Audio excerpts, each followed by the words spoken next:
श्रीमद् भगवद गीता हिंदुओं का एक ऐसा सर्वश्रेष्ठ धर्म ग्रंथ है जो कि हम लोगों को एक सही दिशा में जाने के लिए प्रेरित करती है। भगवद गीता लोगों को सही दिशा में मार्गदर्शन करती है और उन्हें गलत रास्ते में जाने से रोकती है। इसमें जो उपदेश बताए गए हैं वो भगवान श्री कृष्ण ने स्वयं कुरुक्षेत्र के युद्ध के दौरान अर्जुन को बताए थे। जब महाभारत का युद्ध हुआ था तब अर्जुन अपनों के खिलाफ युद्ध करने से मना कर रहे थे, तो भगवान श्री कृष्ण ने अर्जुन को गीता के उपदेशों के माध्यम से धर्म और कर्म के सच्चे ज्ञान से अवगत कराया था। आज श्रीमद् भागवत गीता के उपदेश हमारे देश में ही नहीं बल्कि विदेशों में भी लोगों का ध्यान अपनी ओर आकर्षित करने में सफल हो रही है। जो हुआ वो अच्छा हुआ, जो हो रहा है वो अच्छा हो रहा है, जो होगा वो भी अच्छा ही होगा। तुम्हारा क्या गया जो तुम रोते हो? तुम क्या लाए थे जो तुमने खो दिया? तुमने क्या पैदा किया था जो नष्ट हो गया? तुमने जो लिया यहीं से लिया, जो दिया यहीं पर दिया। जो आज तुम्हारा है कल किसी और का होगा, क्योंकि परिवर्तन ही संसार का नियम है। जीवन न तो भविष्य में है न अतीत में है, जीवन तो बस इस पल में है। जन्म लेने वाले के लिए मृत्यु उतनी ही निश्चित है जितना कि मरने वाले के लिए जन्म लेना। इसलिए जो अपरिहार्य है उस पर शोक नहीं करना चाहिए।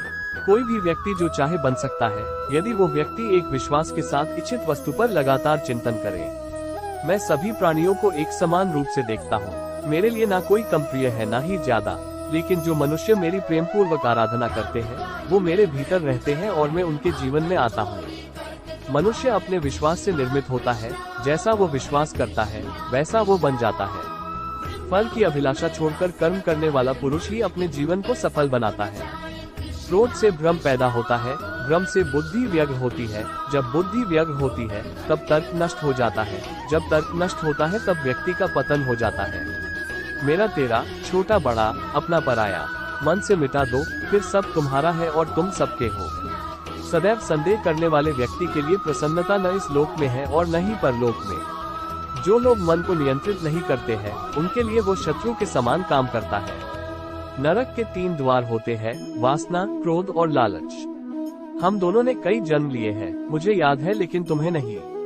जो कोई भी व्यक्ति जिस किसी भी देवता की पूजा विश्वास के साथ करने की इच्छा रखता है, मैं उस व्यक्ति का विश्वास उसी देवता में दृढ़ कर देता हूँ।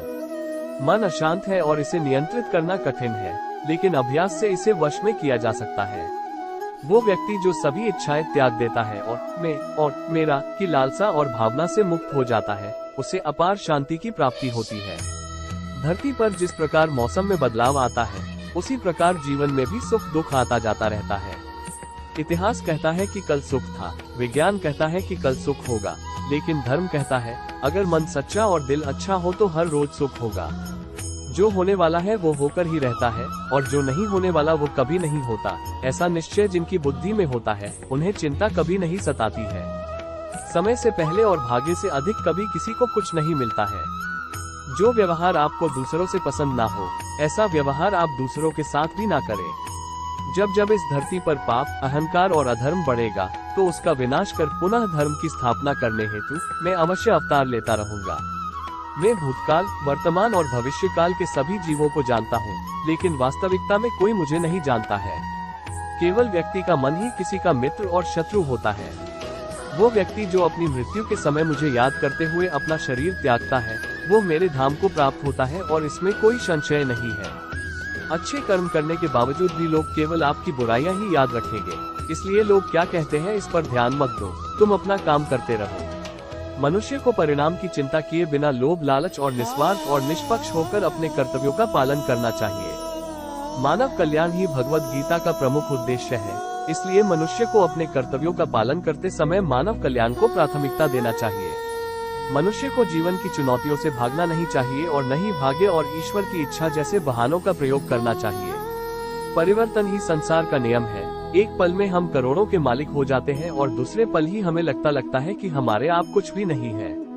अपने आप को भगवान के प्रति समर्पित कर दो, यही सबसे बड़ा सहारा है। जो कोई भी इस सहारे को पहचान गया है वो डर, चिंता और दुखों से आजाद रहता है। न तो ये शरीर तुम्हारा है और न ही तुम इस शरीर के मालिक हो। ये शरीर 5 तत्वों से बना है, आग, जल, वायु, पृथ्वी और आकाश। एक दिन ये शरीर इन्हीं 5 तत्वों में विलीन हो जाएगा। कोई भी इंसान जन्म से नहीं बल्कि अपने कर्मों से महान बनता है। जब इंसान अपने काम में आनंद खोज लेते हैं तब वे पूर्णता प्राप्त करते हैं। तुम क्यों व्यर्थ में चिंता करते हो? तुम क्यों भयभीत होते हो? कौन तुम्हें मार सकता है?